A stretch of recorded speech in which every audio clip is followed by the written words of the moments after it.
Michel Mombio est une victime de la machine répressive contre les journalistes en marche au Cameroun. J'ai passé 14 mois loin de mes enfants, loin de ma femme.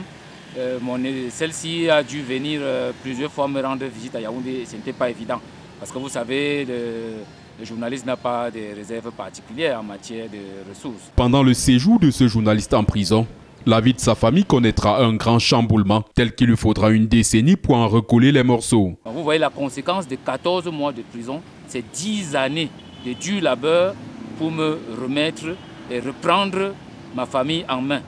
Entre-temps, mes enfants, Dieu merci, ne se sont pas tous égarés, mais beaucoup ils ont pris de mauvaises habitudes.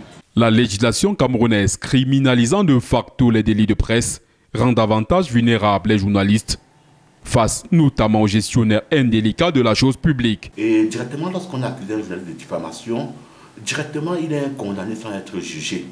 Parce que le journaliste, c'est celui-là qui défend le faible contre le fort.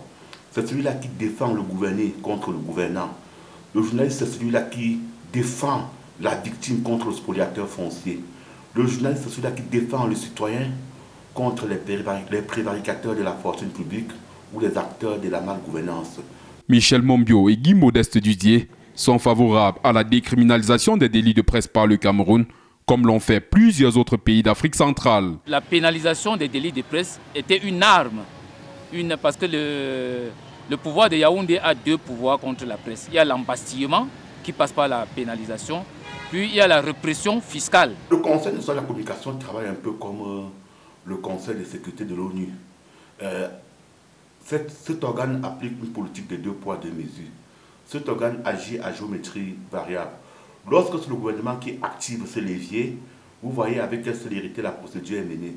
Mais lorsque c'est un citoyen réputé aussi le gouvernement qui se plaint au Conseil national de la communication, vous voyez les choses se déroulent au pas des tortues. La question intéresse très peu les parlementaires, dont aucun parmi ceux approchés dans la région de l'Ouest n'a souhaité en parler. Au ministère de la Communication, l'on appelle plutôt les journalistes à mieux se former pour éviter les pièges de leur métier dans le contexte camerounais. Les journalistes eux-mêmes doivent non seulement bien se former, mais aussi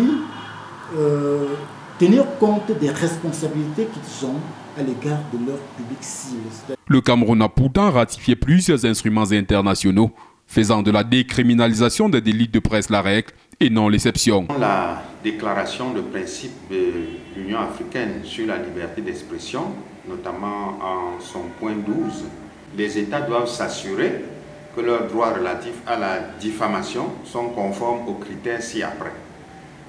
Premièrement, nul ne doit être puni pour des déclarations exactes, des opinions ou des déclarations concernant les personnalités très connues qu'il était raisonnable de faire dans des circonstances.